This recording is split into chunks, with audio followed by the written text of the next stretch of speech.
Welcome to Career Competitor, where we welcome guests to share insights that will light the fire within you to make a career of competing. Whether that be in your career, your business, your personal life, or simply within you. As the competitor within you might just be the greatest competition in your world. While I have you here, take the time to be rating the show, especially if you're listening to us on Apple Podcasts. Also, be sure to subscribe or follow the show on whatever podcasting platform you're listening to us on. Finally, be sure to head to careercompetitor.com, where you can learn all about what it is I offer within my executive coaching company and what it is I could potentially do to you as an individual or on behalf of you within your team and or organization. I would love the opportunity to connect with you, so be sure to reach out to me, steve@careercompetitor.com. That's steve@careercompetitor.com. But like I said, head to the website and be sure to check out everything that I offer and to learn more about how I can be of impact to you within your world. But for now, let's welcome in our guest for this episode of Career Competitor.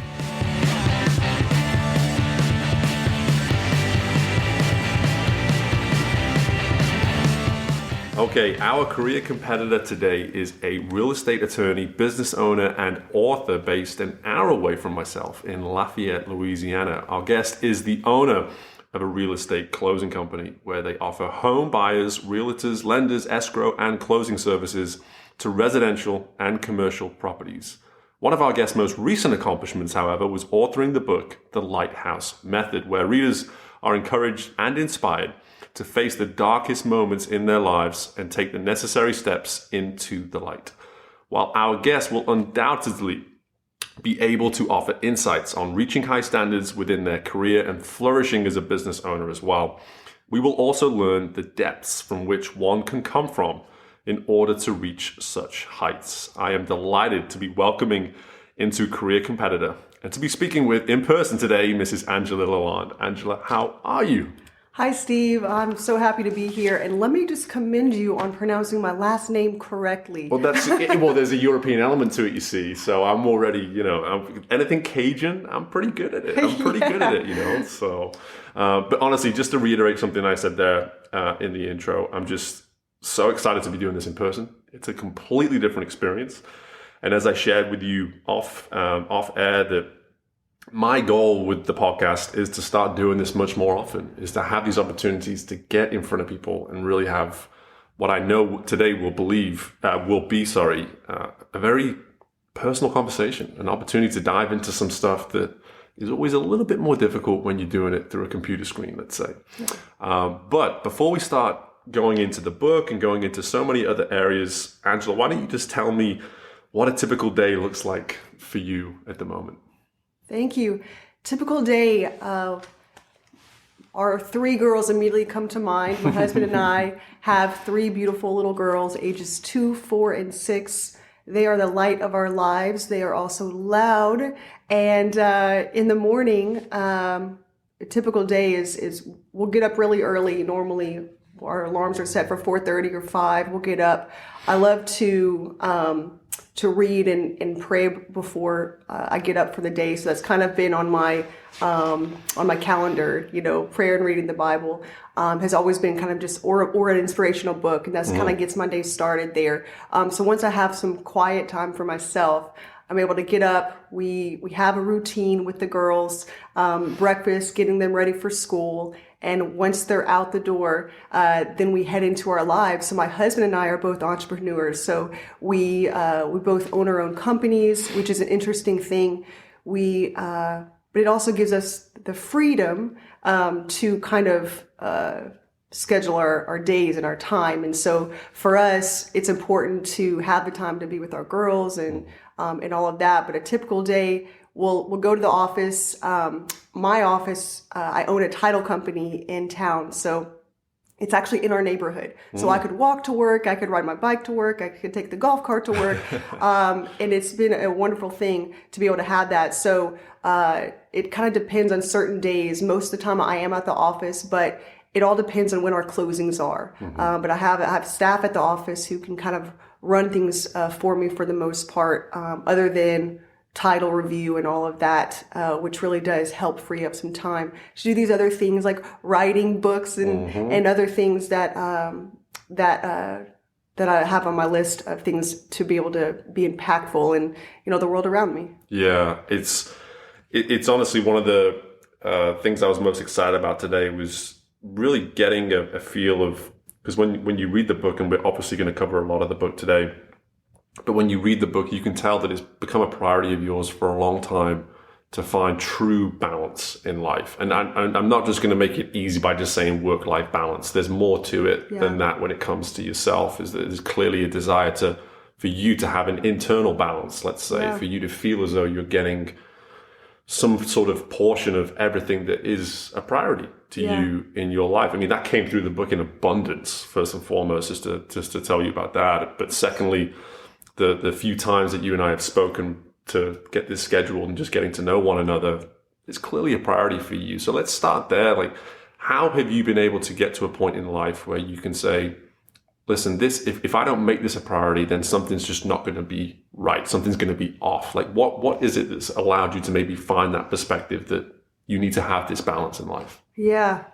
As you're asking the question, immediately I'm going back to when I was working a 9 to 5 job. Well, it was long hours. It was some days were longer than that. It was 7 to 6 some days. Sure. But in the corporate arena, and for me, I knew that I started having this internal urge, and I've learned to be attentive, really, to the Holy Spirit when He's talking to me and prompting, hey, this season is closing. I'm pushing you towards something greater. And so I had this attentiveness allowed me to, think forward. Okay, what do I want my life to look like?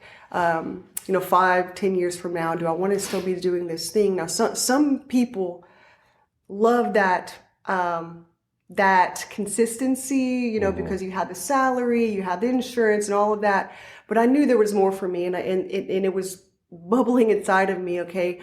And so, at the time I was doing title work and I knew, I was not a person in the real estate arena, okay, for title. So nobody really knew who I was. Sure. And so, we had, decided, okay, well, I'm either going to try to get on with another title company or start my own. At the time, when I was pregnant with our first daughter, Priya, that's when I felt the prompting initially, but I did not, there were no doors open for me. Sure. And so, I had reached out to a couple of title companies to say, hey, are you looking for an attorney? And some didn't respond at all. And the others were no. So there were no doors open. So, hey, I made my own way after that. And so started the company. And so for me, a priority was knowing I was building a family. I really wanted to be able to be present for them. And as you know, as a business owner, especially beginning, it's long hours either way. It's probably longer than what you even did before, and you're investing so much of your own time in it, but it's also so rewarding on the back end. So in that, now that I've started the business, where I'm able to more balance things is by having a team. I'm able to delegate, and that was actually kind of hard for me at first because I was still learning how to do it myself. Right. And going, okay, can I properly teach them? And so, there was probably a fear in me going, okay, well, gosh, can I get a team under me and still learning the thing? Yeah. But I was doing all of the things myself. Everything in the business was I was wearing all the hats. So when I learned to delegate, when I brought a team on, when I had them, I was able to remove myself and really kind of get back to the place where I could be the leader that I needed to be for them in my home and in my business. And my husband, he had said before I got the staff, he said, hey, when am I going to have my wife back? And so that really prompted me to go, okay, I need to figure this out. Yeah. Yeah. It's powerful. It's also such a blessing to have a spouse that's that transparent. Yeah. That type of insight we should all be encouraging in our lives. That ability to have people that can just say, there's a version of you that I know. Yeah. And whatever's going on, sometimes we lose that version, right? And that, as a business owner, I can rewind just 7 days ago. And when my wife, who is now starting to work from home herself, was able just to pick up from me as I'm walking through the living room, what's going on? What's going on? You're off right now. Yeah. And that's such a valuable lesson. So to hear you talk about finding balance, starting externally in order to almost find that internal balance, is very much what I'm hearing here. Yeah. And this allows us to transition into the book, because for me, the message of your book, Angela, is something that everybody needs to hear it. Everybody needs to hear it, because it's at the heart of it is an acceptance that at some point along the road, we're going to hit rough patches. And we all have decisions in those moments to say, are we capable of coming out of it? Yeah. Or are we just going to accept it and hope that it somehow resolves itself? And there's a ownership element that comes with your book. Like you're encouraging people to seize those moments and take ownership of them. Yeah. So let's just start with, why did we write the book in the first place? It's a huge question in many ways, but I'd love just to learn from you as someone who's written a book myself. Like what is it that really brought you to writing the book? Yeah. So the book is called The Lighthouse Method: How to Shine Again After You've Lost Your Light. And so about 12 years ago, I had gone through my own dark season. I had made choices that kind of threw me into this place, and I was dealing with a whole lot of shame, guilt, oppression, and when I finally came back and I had my own comeback story that we can get into, I knew that, the last step in the book is called Find Harbor and Become It. So I knew that, harbor is not just a place, it can also be a person. And so I knew that my light, it's not just for me, it's for other people. There are other people who need to be rescued. And I knew that. And that, from a spiritual perspective, the Lord actually woke me up several times in the middle of the night with this prompting to get the message out. So I knew that this assignment, after, it wouldn't just be the book, but getting out and actually, the message is so deep and personal and vulnerable. It was difficult to go into some of those places in my life, open the wound again, really examine it, sit with it. When you have dark moments in your life, it can, sometimes it can re-traumatize a person to kind of live through that. And so it wasn't easy, but I knew it had to be done. And it was also liberating to be able to go there again. So that's, it really drove me knowing that it's ultimately, we overcome by the power of our testimony. I feel like I'm doing that every time I speak about the book. Yeah. And ultimately the goal of the other person, knowing there are other people who are going through the same kind of thing or something similar, just in a dark season, to help them get out. Yeah. And just with the theme of this podcast being about the competitor within us. Yeah. And I've often referenced over the last 5 years my belief that our greatest competition in life is ourselves, the person looking back at us in the mirror. That we have the ability to either embrace that competition and allow that version of ourselves to push us, or succumb to the competition in so many ways. And just with what you're referencing here, it takes a competitive individual to say, I'm going to bring up some of this stuff and I'm going to face it head on. Like, that takes a real mindset shift and a level of ownership that doesn't come easy. And there's a level of vulnerability there, no doubt, that not all of us are necessarily born with. It comes natural to people. So when you think about those initial moments of saying, okay, not only do I want to write this book, but I'm now going to face this stuff and then put it into written form for others to see. Just talk me through a little bit that process, because I think people need to be able to start relating more to not only whether they're capable of being vulnerable, but why it is they maybe need to be vulnerable too. Yeah, that's good. Being vulnerable allows you to be transparent. And then transparency really is key it was one of those things with this book in general, the Lighthouse. I was jotting down notes for actually a chapter in another book. It was a USA Today best-selling book called The Younger Self Letters.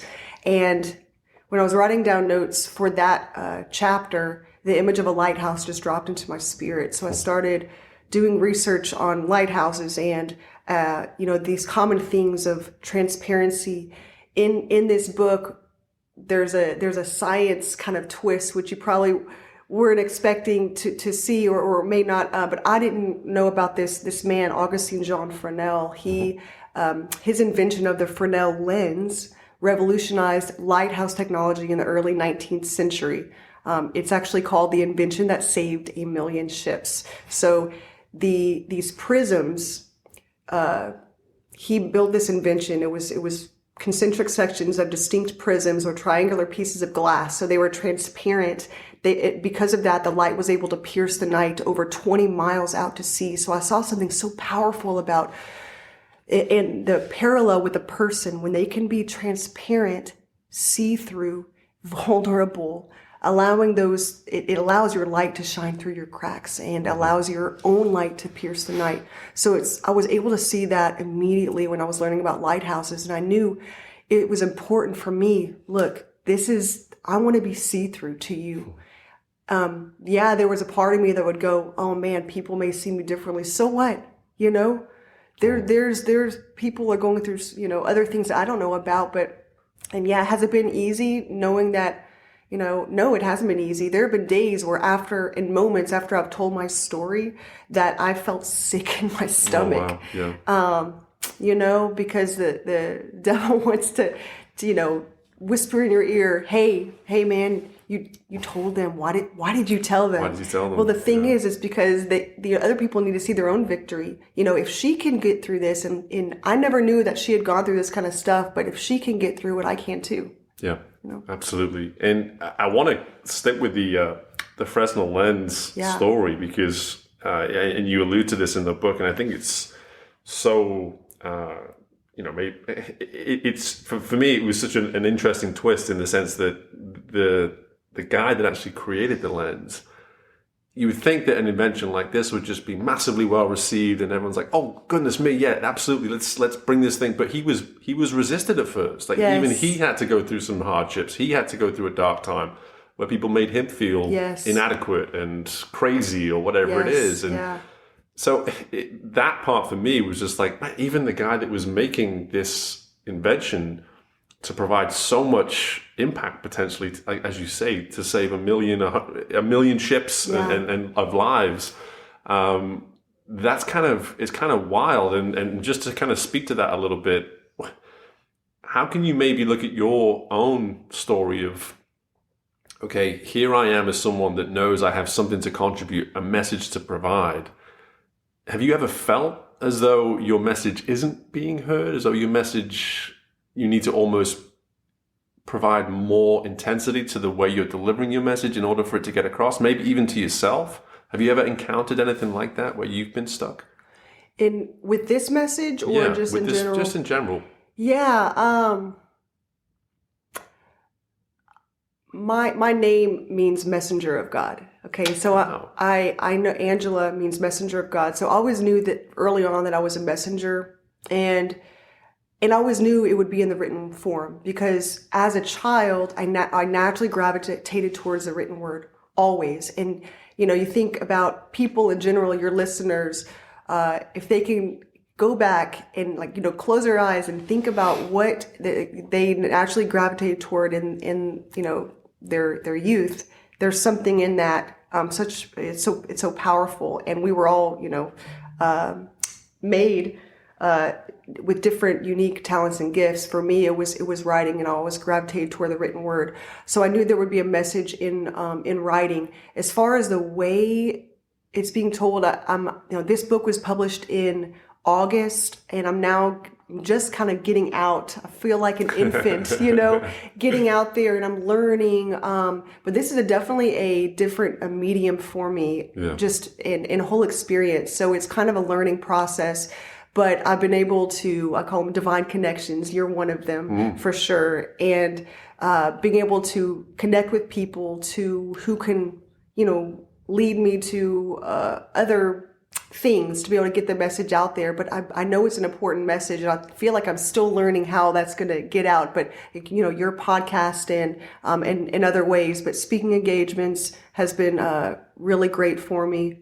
And right now the book, audiobook, paperback, and Kindle. Yeah. So if you could offer some insight on that, I'd love to hear. But I feel like I'm still kind of in that fresh phase with a powerful message to get out there. Yeah, no, firstly, I just encourage you to keep doing what you're doing. But secondly, there's the relatability of your story, of what you provide through the book, is something that many people, I think, are going to be resistant to admitting that they've gone through initially. And the key is, how do you almost casually, nonchalantly, without being too forceful, if you will, how do you get in front of people and bring this type of stuff up? Because I think it's so important. I think that even with all the information out there from, let's say, a leadership standpoint today, on the need for vulnerability, transparency in the workplace, leaders are still resistant to it. It's still not something that is going into the workplace with a level of ease. It's still very difficult. And so, like I said, I just encourage you to keep sharing your message and getting in front of as many people as possible, but at the same time understanding that I think in many ways your message is still not necessarily being as fully incorporated the way it needs to be, because I think people, if they're honest, can relate to it a lot more. But it makes me want to bring up as well this notion of sort of limiting beliefs. It's something that we all deal with, and you talk about putting up walls within the book. And when it comes to limiting beliefs, most of the time, we don't even know we're even having them. Yeah. We assume that's how we think.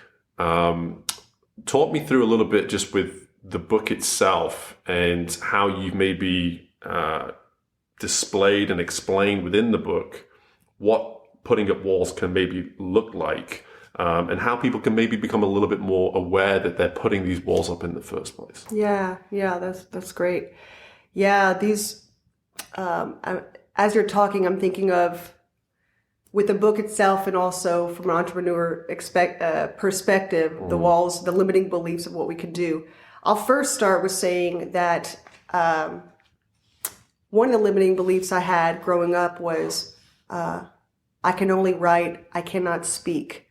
Part of that is because I had a speech defect as a child, a lisp, and I had a teacher that would take me out of the office, out of class, and I would go with her in a room and she would teach me how to speak correctly. But I felt very intimidated, and maybe that's why that's one of the reasons I gravitated to the written word so much, because I didn't have to speak in front of people. They didn't have to hear me. And so I had this limiting belief for a long time. And really, it's just, I would say, it kind of opened up with the book and knowing that this was part of my assignment, really, in this next season, speaking it. I've come into agreement with the idea that I am not just a writer, but also a communicator.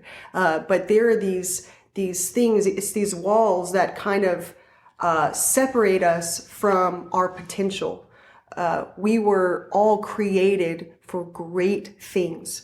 And it's these invisible walls. Now, those are the walls that kind of divide us to reaching our potential, but there are also walls that we put up to protect ourselves from being hurt. And those walls are, there's like a spirit of fear in there, that, if you step outside this, or if you let others in and they see how you really are, or that things that you actually went through, then they're going to see you differently. So we put these walls up and a mask to be seen in a certain way. And so it's this mindset of not wanting to be seen, not wanting others to see the hurt, and things we've gone through. But what happens normally is when you actually let those down, and it's an internal thing that happens, when it's not just deciding, but it's in your heart, knowing that by letting these down, and even like physically, like making the walls go, telling them to go, you're able to open up, and others will be able to see you better. Yeah. And it'll help them also to be able to do the same thing. Yeah, and that's why it ties in so much to what we were just talking about. Like even going back to just you continuing to spread your message and keep having that willingness, no matter how big or small a crowd may be, just to keep talking, because people aren't going to move their walls anytime soon if people like yourself stop talking about it. Yes, yeah. we're gonna make the walls higher. Yes, and we again tying it back to the competitive self and how you can advance your career and optimize performance. If you take just a little bit of time each and every day to think about how you maybe put up a wall today, I think you will kind of scare yourself when you realize how often you're doing it. Yeah. Because we're all guilty of it in different ways. Yeah. And just depending on whatever walk of life you come from, you're either doing it more regularly or not as much. But that was something when I read it in the book, I just kind of stopped in a moment, and I don't have the book with me, but I made lots of notes while I was reading the book, and almost asked myself that question while I was reading the book, like, how often are you putting up walls? Where are your walls? Yeah. Because it's important that we become much more aware of those things. And I'm curious, just sticking with that, can you maybe give an example within your typical day where maybe you still continue to have walls or maybe working through that? Yes.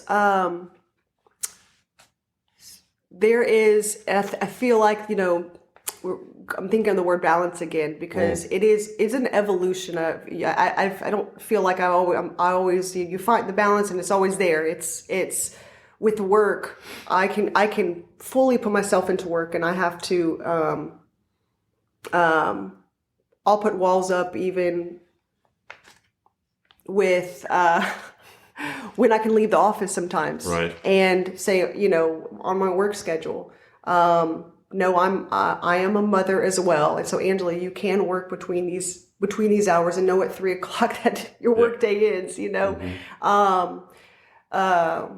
And that's, I guess, the first thing that comes to mind there. But I was also thinking back about walls I created growing up. The first time that you and I talked on the phone, it was it was a closing day. So I remember I remember that. I had my closing day high. I was closing day is game day for us. So you're ready. It's game time. It's show time. And I was in that mode, with you, and it was so exciting. And I remember in our conversation we talked about the first time I ever threw the javelin. So I was in high school. I guess going back, being a competitor, I grew up playing sports. Yep. I never did dancing. I never did cheer.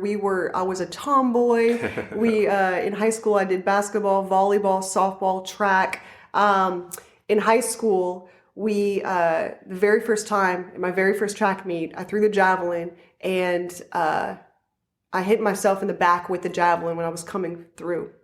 And the javelin landed only a few feet from my own feet. Sure. And we were in this, stadium, and people were looking at me, and I was so embarrassed. I was absolutely humiliated. I just wanted to go invisible. Like, can I be invisible right now? Sure. So I felt that way. And, but my parents taught me better than to hide. And so what I did, initially I had this limiting belief is, I'm horrible. I will never be able to do this. I am not capable. So I had those limiting beliefs. I set these walls up there for a time, but I got up, dusted myself off, and the next year, I would practice. It's really a technique. So maybe I wasn't the strongest person, but I learned the technique, and we would spend hours after church on Sundays at a local high school here. My dad and my sisters and I would practice the javelin. And the next year I became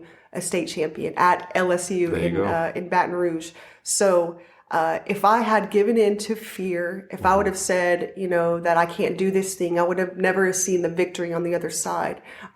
So by taking the wall down, by saying, I can come back from this kind of thing, which, as you know, by reading the book, that's not the first time I had a failing moment, but you win if you don't quit, Yes, right? yes.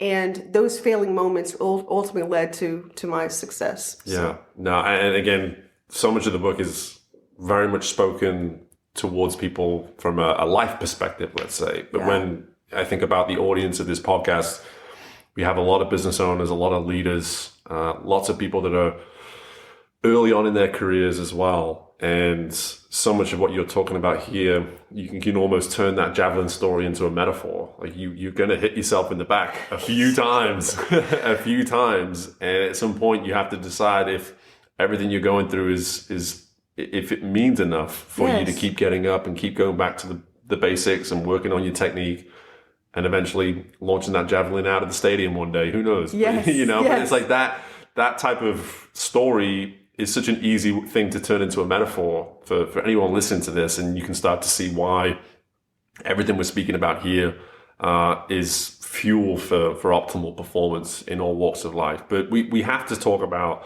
the concept of light, because everything about the book is 1 foot forwards. It's very optimistic. It's very like, listen, this isn't while yes, you learn from your hardships, it's all about solutions is what I was taking as I read the book. And talk to me just in your own words when you use this concept of light. I almost don't want to say too much because I really want it to come from you. So just talk to me about your concept of light and how you share it within the book. In the book, I talk about how many times light is mentioned in the Bible. It's 272 times. And so light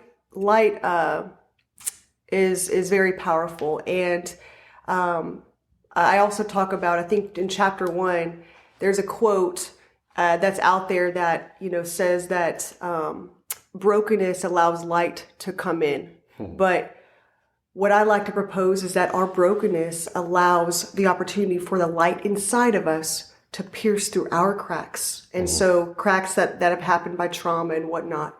So there is this divine radiance that is in every person that has the ability to illuminate hidden corners of the human heart and heal dark places. And you think about just from the beginning of time, it's always been this battle between light and dark, good and evil. And so this kind of parallel, knowing that, we are in a fallen world and Jesus is a light, and we are the light of the world as well. And so that message to have people know that, I knew was very powerful. So when the image of a lighthouse dropped into my spirit, that was, it was from the Lord. It was, it was something that I knew would be a part of it. But we all have this divine radiance. I love calling that because it's the glory of God. It has the ability to pierce the night.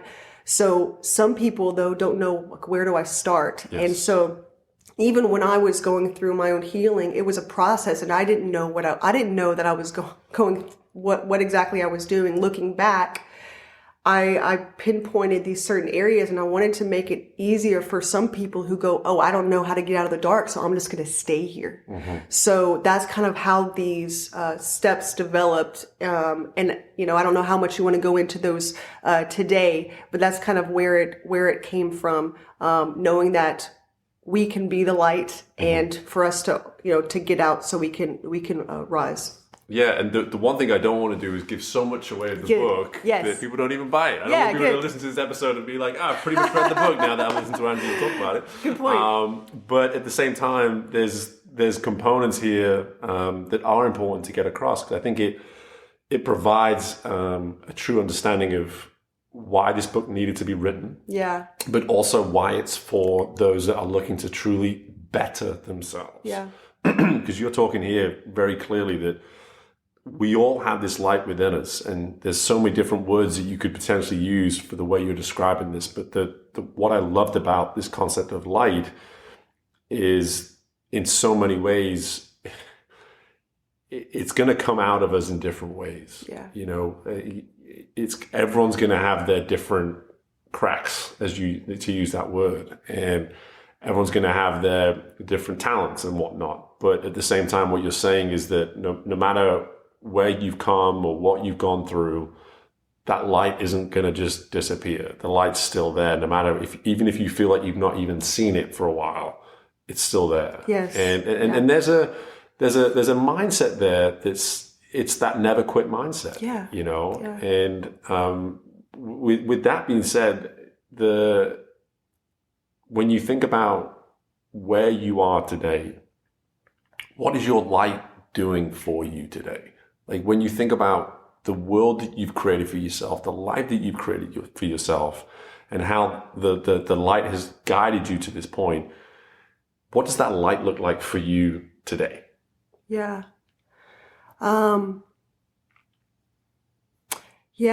This light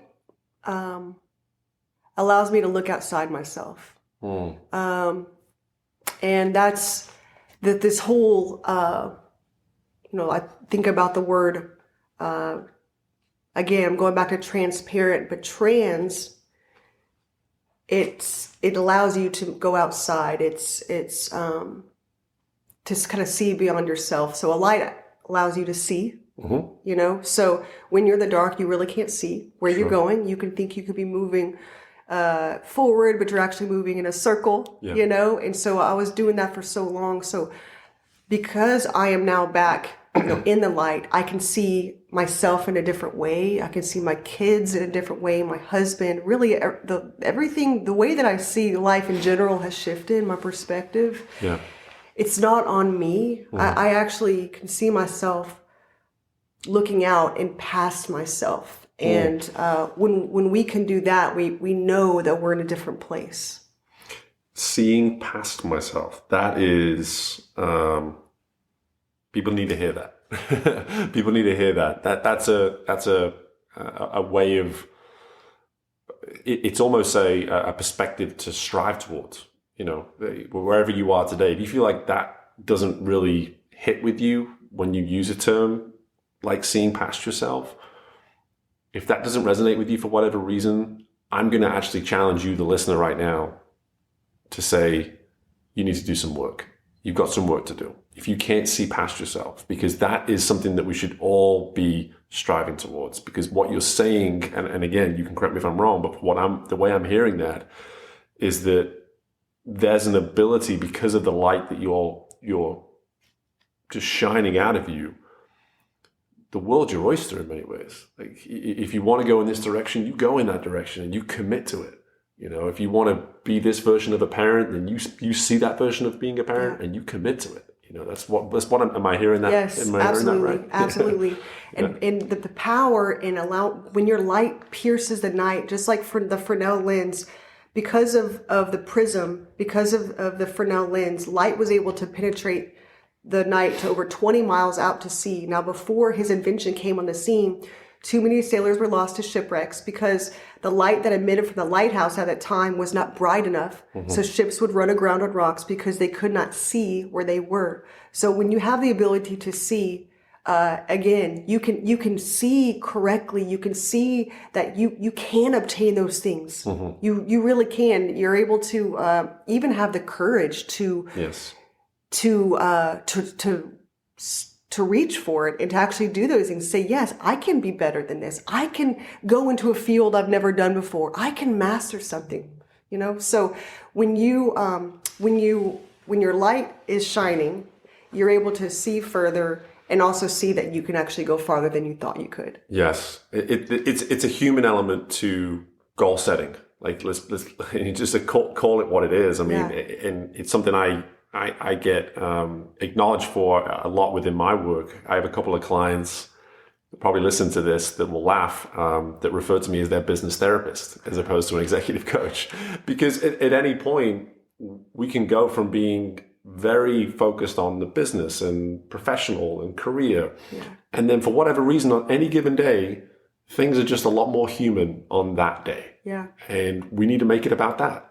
We need to focus about that. And Steve, the coach, needs to keep his mouth shut a little bit more and just be someone to listen for whatever reason. And what you're saying here with this concept is that being able to actually see yourself in these moments down the road makes you start to say, okay, me, the person's going to be doing that. This isn't just a goal. This isn't just a number. This isn't just an achievement. Yeah. Me, the man, me, the woman are going to be in that moment, having achieved that. Yes. I mean, when you hear me sort of explaining that way, what can you maybe tell a listener that, what are the emotional components that people can start to maybe connect with? Because I can almost see your body language even getting more positive as I talk about this, like feeling that energy of, it's not about just having a goal. It's about literally seeing yourself in the moment, having achieved it, you know? Yes. So in the first step, it's prepare to rise up. That's the first step of the Lighthouse Method. In preparing to rise up, the very first thing I'll talk about is casting the vision for your healing. So you're actually seeing yourself in that place. So vision is so important.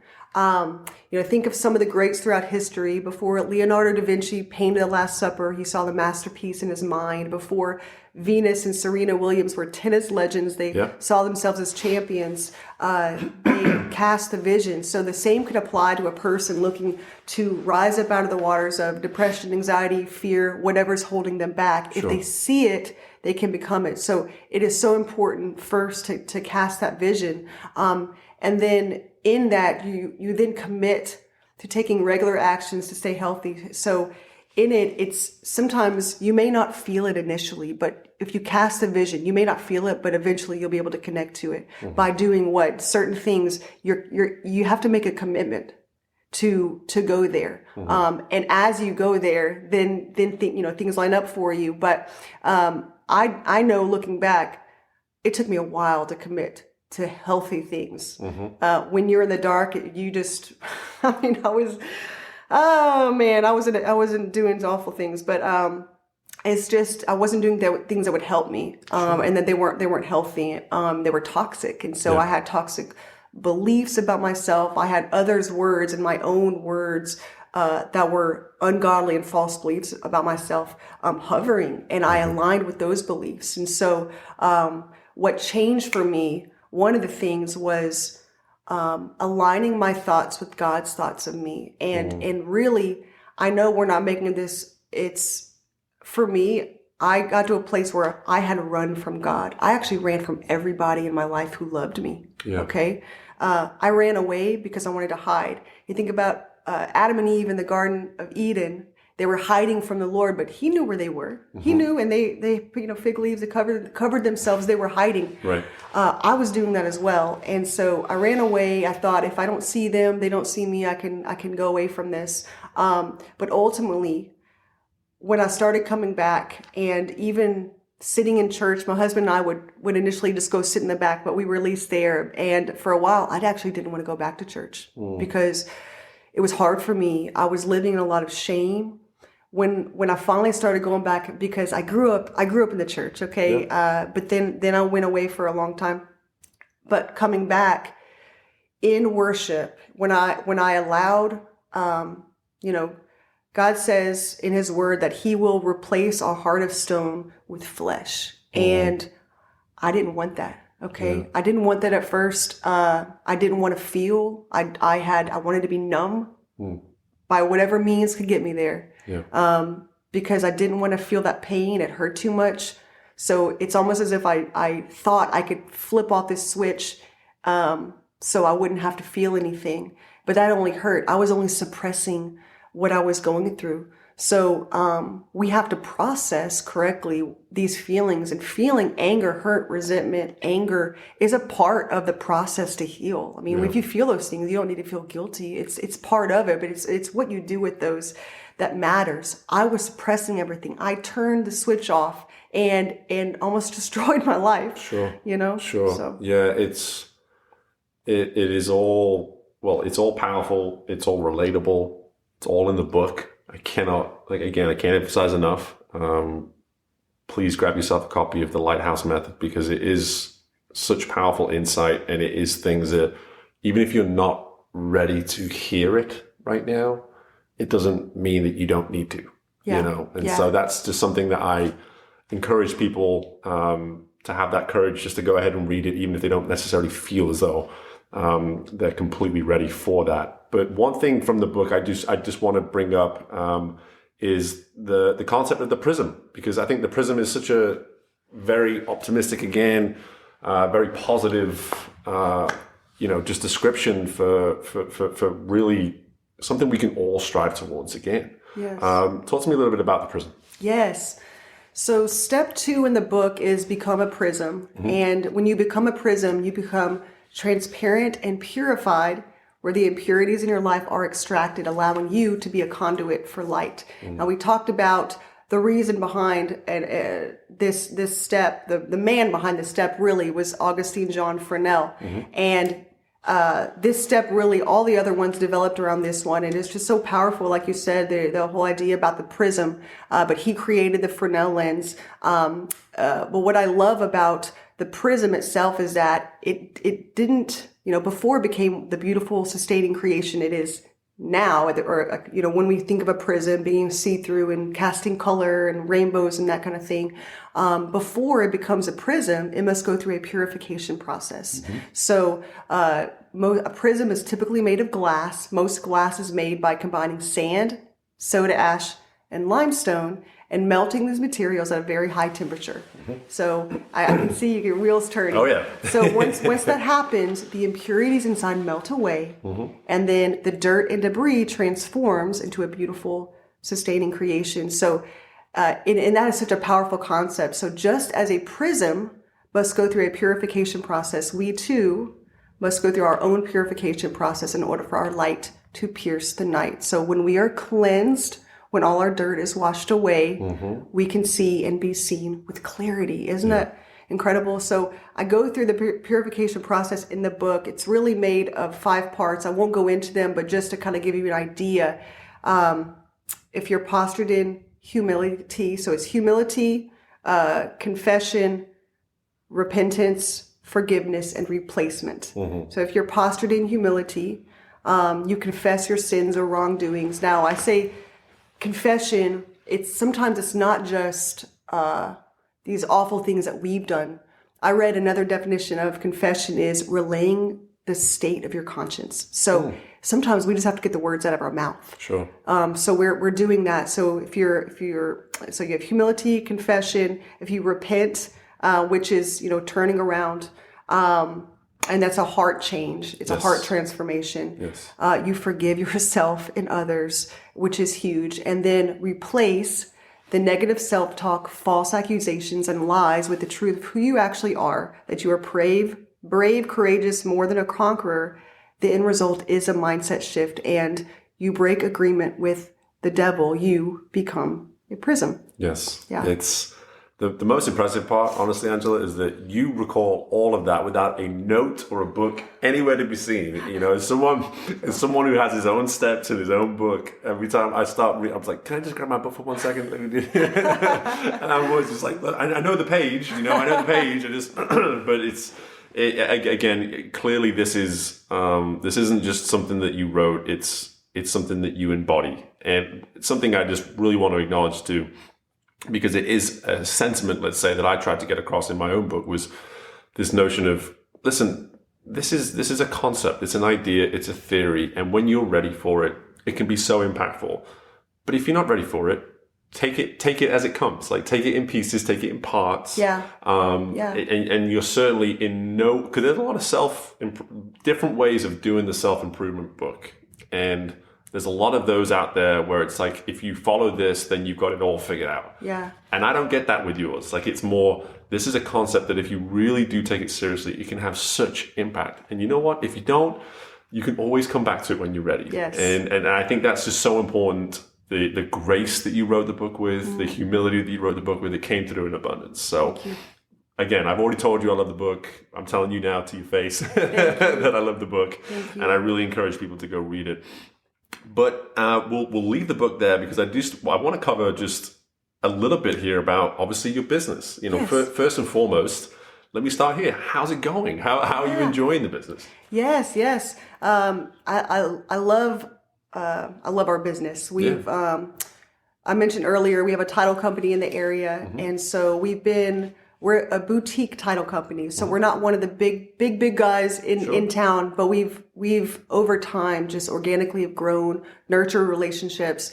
During COVID, it was so interesting because I had just hired my twin sister, who's not with me anymore, but at the time she was my first woman outside of myself, and it was so easy, we can kind of, I feel like I could read her mind, and so we just worked so well together. But during that time, I just hired her, and then COVID happened. And at that time, initially, we're going, oh gosh, can I pay her? Can I pay me? What's going to happen? And it ended up being this financial boom. And for us, it was most lucrative 2 years, a couple of years for us, which was incredible. And so bringing her on was a perfect timing because I needed somebody there. I needed her as well. Now, when interest rates went up in August, it was August, things kind of dipped quite a bit. Thankfully, we are seeing an uptick, but it's never been like for us. I feel like it's always been an up and down kind of thing. It's the industry. Exactly. But I love what I do. I love that we're developing and nurturing relationships with people, and so we've always been able to sustain and we love to serve in the area. We have ideas. We're going to be expanding in other cities, and so we have some. It's exciting to think about, and so we definitely have some vision for growth. For us. There's no doubt the Lighthouse Method can serve your business too. There's no doubt about that. But let me finish with this. It's one of my favorite questions to ask. I don't ask it every time, but again, we're a podcast about competition, about being your best self, striving for optimal performance. When your head hits the pillow, Angela, on any given day, how do you assess today was a win versus maybe not necessarily a win? Like what makes a day a win for you today? Yeah. What makes the day a win?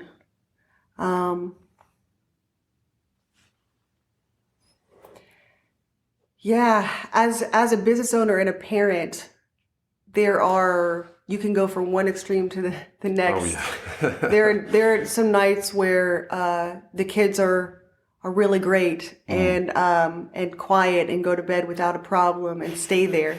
And there are nights where they're screaming and we'll lay down in bed and go, how do we do this? What was different about tonight? So some nights I have more internal peace initially than other nights. I find myself, I've learned to give myself grace and in those moments, because there are days where I go, I don't know how to get through. Right. I don't know what I'm doing. I was mean. I need to, because I'm an emotional person. Sometimes I'll just kind of say things without thinking. Yeah. And I'll have to ask for forgiveness for later. But I think there's just, I find myself constantly talking with the Lord, and He gives me an internal peace to help sustain me, and really grounds me, and that kind of keeps me centered, because there are days where I can be very hard on myself. Business. We had several closings one day, and then the next week there's nothing, and then and we think, okay, well, I could do better here and there, but I think there's just an internal peace knowing that.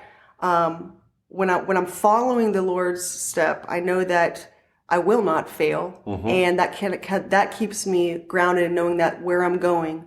And again, He's got to direct me, but listening will kind of keep me where I need to be. Yeah, I really heard that term, internal peace, as a way that you can gauge a win. Yeah, I think one of my quite consistently, when I ask that question, rarely do I get a response that has anything to do with the money or statistics or something that you can actually measure. It's everyone has their own version of describing it, an internal radar, if you will, of how they can say, listen, I can put my head on the pillow and just know that no matter the results of all these things in my career, in my business, or whatever it might be, I'm able to still say today was a win, because by the time I actually closed my eyes, I was able to find, in your case, some form of internal peace. And I think that's just a great way to, in many ways, exemplify so much of what the book's about, so much of what your business is clearly about, your approach to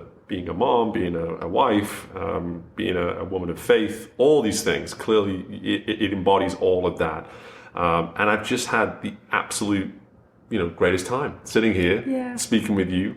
And we thank your brother-in-law as well for the opportunity to put us in the house and have the mic and have this set up. Really appreciate that. But before I let you go, where can people find the book? Where can people find out more about you and everything that you offer? Thank you. Yeah. Right now, people can find the book on Amazon. If they search The Lighthouse Method and my first name, Angela, it'll pop right on up. They can buy it, the Kindle, paperback, and the audiobook was released in January, so we have all three of those available.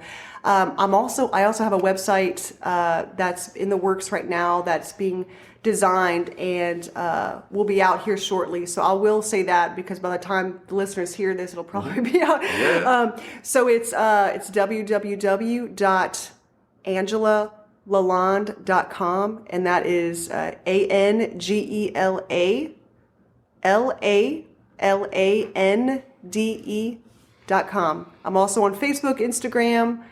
Look for Angela Lalande. I would love to connect.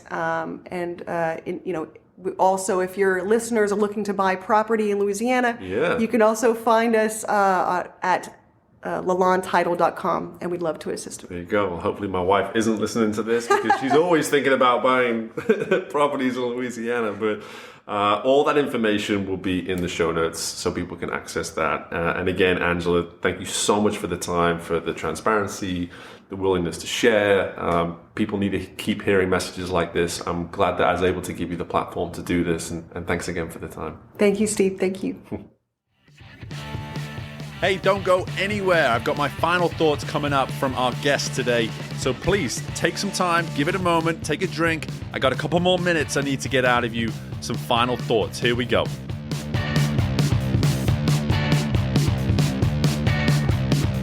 My thanks again to Angela for joining us on the show. It was just an absolute delight to be able to meet with Angela in person, and we spent some time together right after the episode as well, while she showed me around some of the local area where she resides. And we continued to obviously talk about what we were talking about here within the conversation, and a continual reoccurring theme, both within this conversation and even within some of our talk after we were recording, is this term balance. But the most important part, I feel like, that never really gets addressed is that when it comes to balance, there's a need for grace that comes with that balance as well. How often are you looking at the way you balance what you do to begin with? But how much grace are you giving yourself when you feel that balancing act that is life start to maybe become a little overbearing in one particular area? You feel the weight moving to one side more so than other sides. Are you giving yourself the grace that's required for you to simply not beat yourself up over it? Instead, to just be able to acknowledge that for whatever reason, there is an imbalance, but there's an opportunity for you to do something about it, for you to approach it without being maybe self-critical, without maybe being harsh on yourself, and to simply say, you know what? Things are out of balance right now. There's an opportunity for me to reestablish balance. And through that process, there's not a whole lot of point in me beating myself up over it, because that's not going to really achieve anything. In fact, that's just going to lead us down a path where we have a much harder time in future qualifying why it is, or what it is, most importantly, we should be doing to make things right, or to reestablish the balance that we want. So I really appreciate a lot of the conversation was able to really allude to this importance of giving oneself grace through some of the more difficult times within our life. But at the heart of it is that ability to balance all the many things that we have going on as well. So Angela, thank you again for joining us on the show, and thank you as well for hanging around. Some of these episodes of late have been running closer to the hour mark. And if you're hanging around for the entirety of the episode, I really appreciate it, because mainly the content is just too good. Don't start running off at the 40 or the 45-minute marks. Stay all the way to the end, hear my insights here, but also hear my encouragement to reach out, steve@careercompetitor.com. Let me know what you thought of the episode. Maybe you're a great guest for the show as well, or you know somebody else that could be a great guest, let me know. In addition to that, make sure you're rating the show on the way out as well. That 5th star for those of you listening to us on Apple Podcasts, I'd really appreciate that. And finally, as always, best of luck with anything and everything you've got going on within your world. And I look forward to doing this all again with you very soon. Bye for now.